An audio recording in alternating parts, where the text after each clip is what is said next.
Imagine a frozen planet wandering through life, wandering through the universe. And it comes near to a star.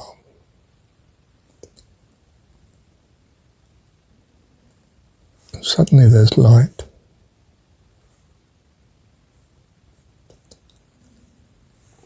Thick ice encasing the planet melts.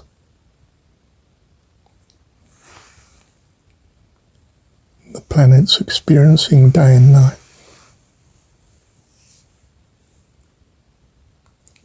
That's the first day of Genesis. The second day is concerned with the land appearing, volcanic activity, perhaps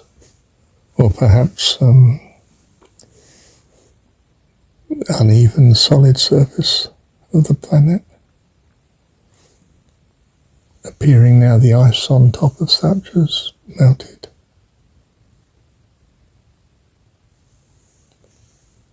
The frozen shell has gone. There's land and there's oceans. The heaven is made. I don't mean the heavens of outer space. I mean the atmosphere around the planet.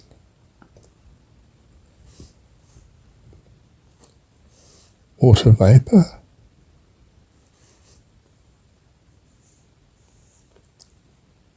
Which brings life to the surface. Plant life. Gives oxygen.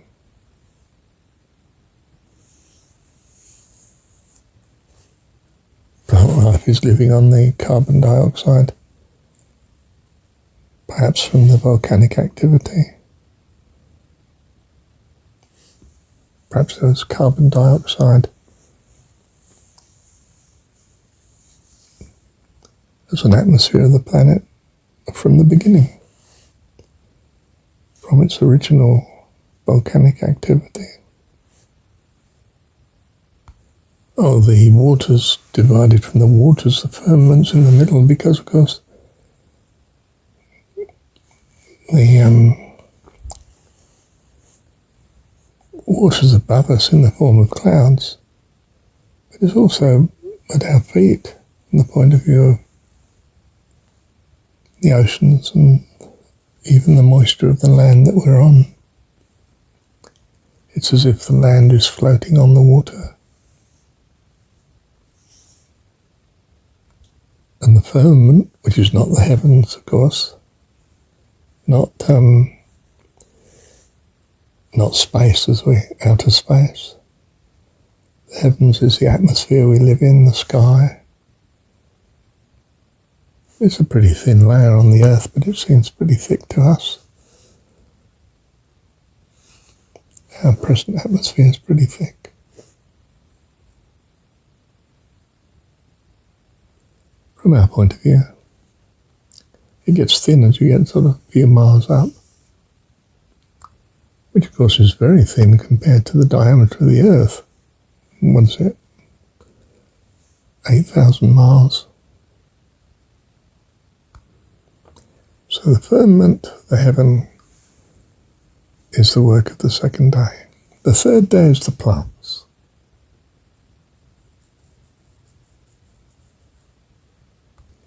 Making this firmament, putting oxygen into it anyway. Now the fourth day again is from the point of view of being on the surface of the earth. The thick cloud, steamy atmosphere starts to clear. And you see the heavenly bodies. They are made, so to speak, from your point of view. The stars, the sun, the moon, the stars.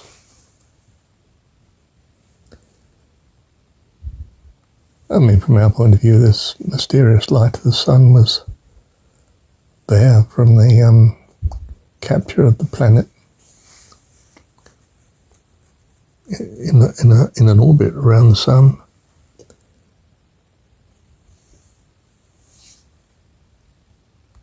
The effect of which was to make the ice melt and the land appear, and the water making up the oceans.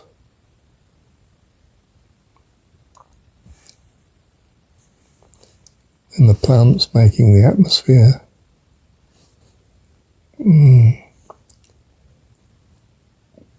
Well, with oxygen in, which is good from our coming point of view.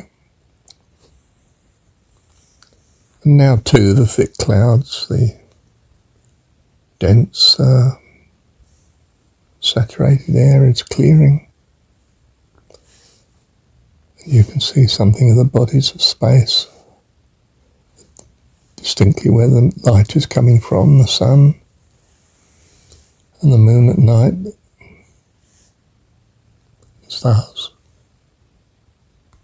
Fifth day is rather interesting in that it starts to bring life on the planet. 5 is the number of life, you see. But it's not man to begin with. But having said that, it's not just fish. When we say whales, well, we think of whales as a mammal. He breathes oxygen.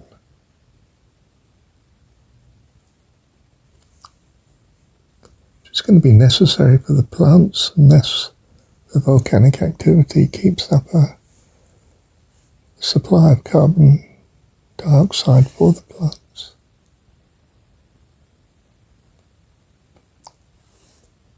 So I think this fifth day is not just talking about fish. I mean, okay, the whale looks like a fish, but we think of him as a mammal because he breathes oxygen direct from the air, not just taking it from the water. He's quite a development.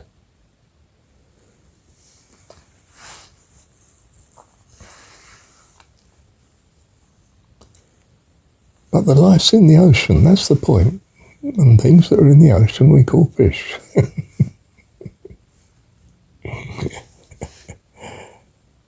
Okay, what's the sixth day about?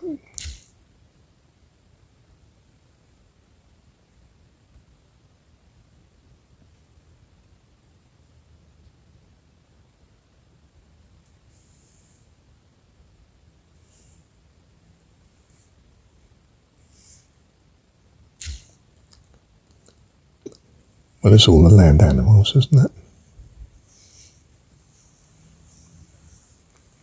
Including man. The sea creatures need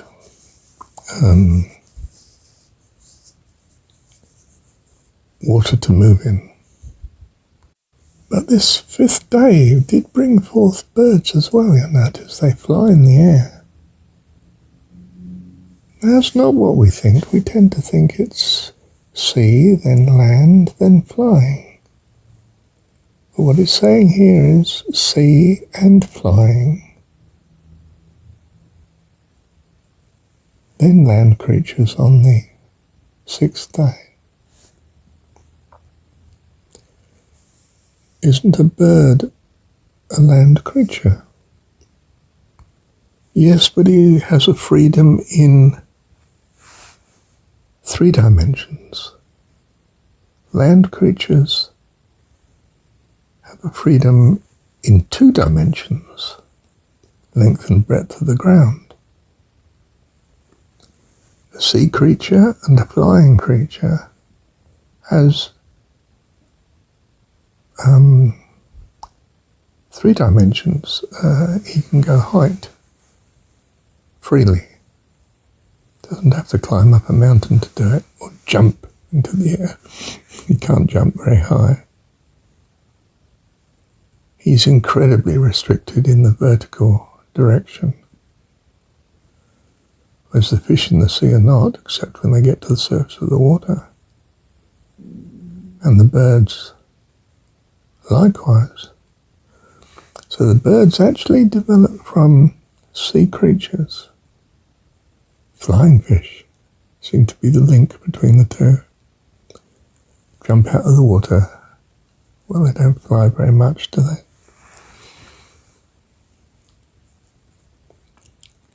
And of course, fish are what we think of as cold-blooded. So the first birds, I won't say are pterodactyls, but presumably are a flying creature that's cold-blooded. Do we have any birds that live only at sea? Well, I think the albatross he's a strange one. He can stay over the ocean for weeks, can't he?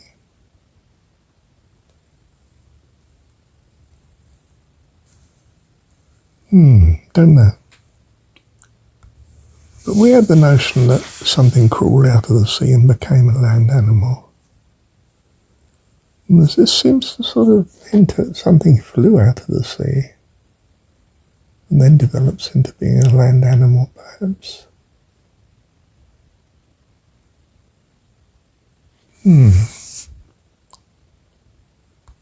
Well, no matter. The sixth day, we have mammals, very much so. We think mammals may have already been made in the fifth day. The whale, but in the water.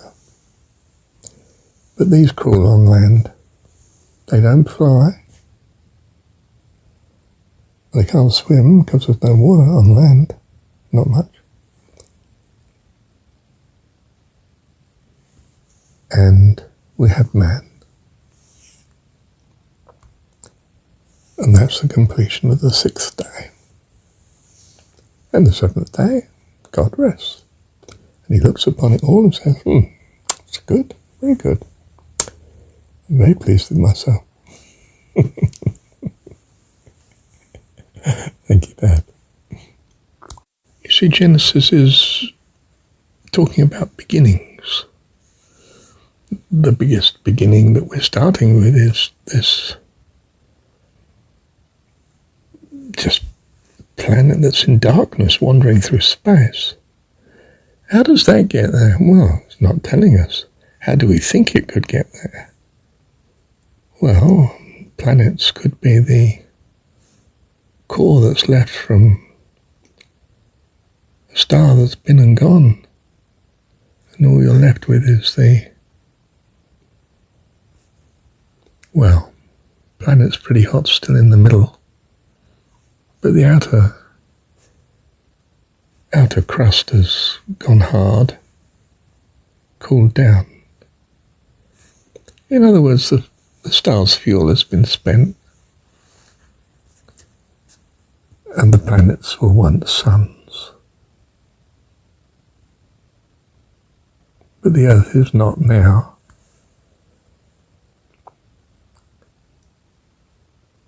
I mean, something like Jupiter's giving off more heat than it's receiving from the sun.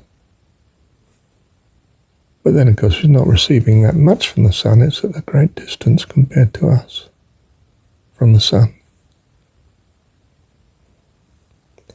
And Jupiter's still in its gaseous state, and I think Saturn is too, isn't it? Pretty sure they're gas planets, aren't they? Whereas you go further out, I think Uranus, but certainly Neptune, is hard. It's frozen. Yeah. So, the great experience of the dying star is that it is wandering through the universe and is captured by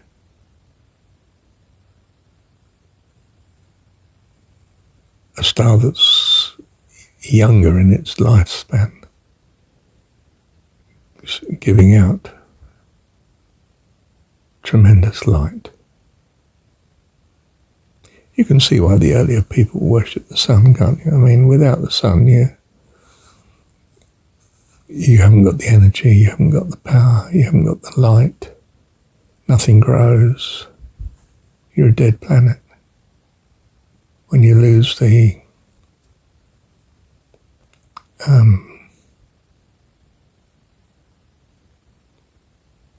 heat that you're generating from the core, you just get colder and colder.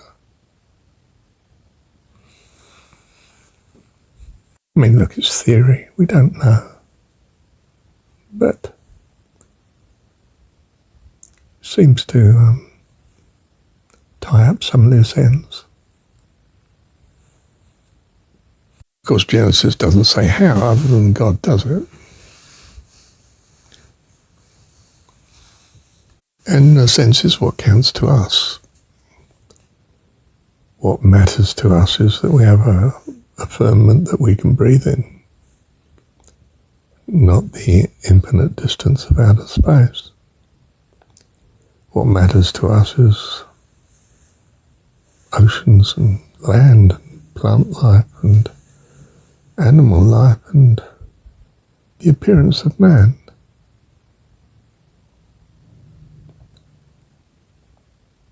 So you could say Genesis is not so much a theory of creation, but a statement of what the order of creation was from the point of view of man.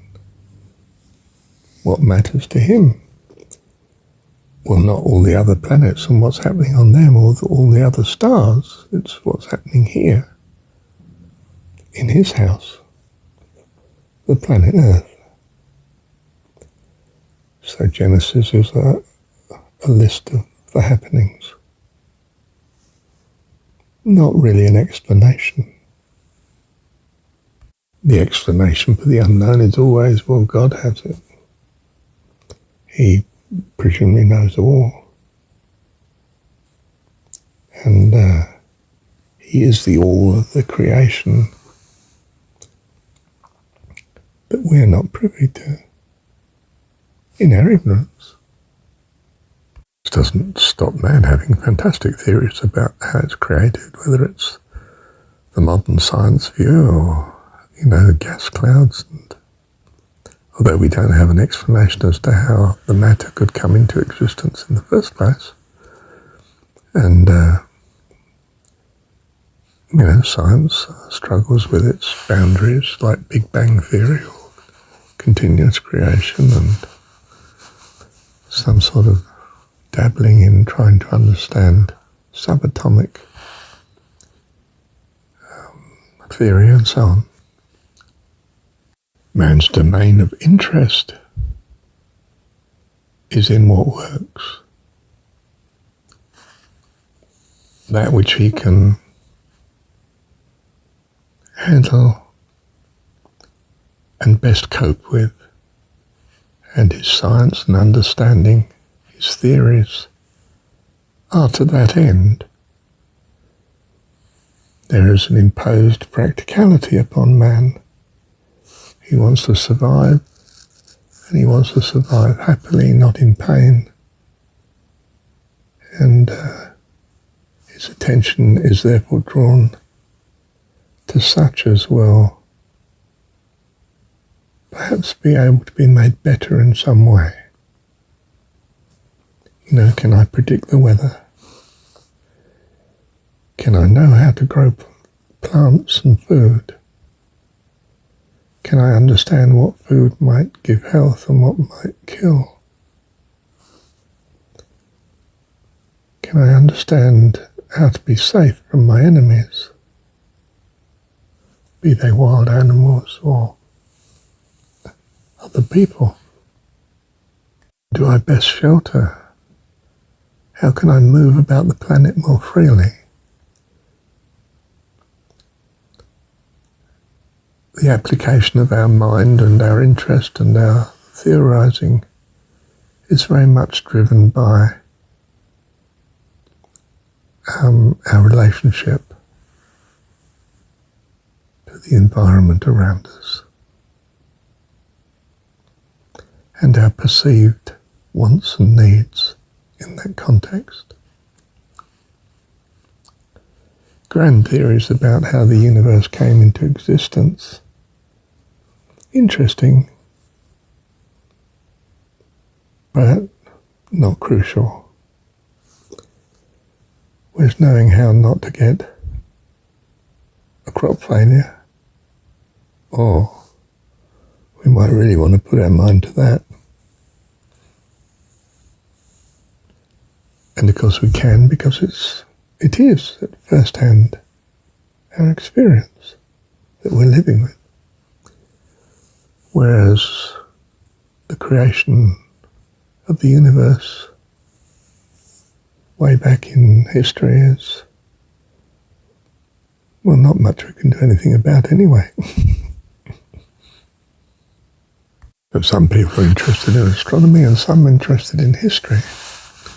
But most are preoccupied with daily living and can it be made better in some way? What do we need to understand from that point of view? There's much that we don't understand, but it's helped if we assume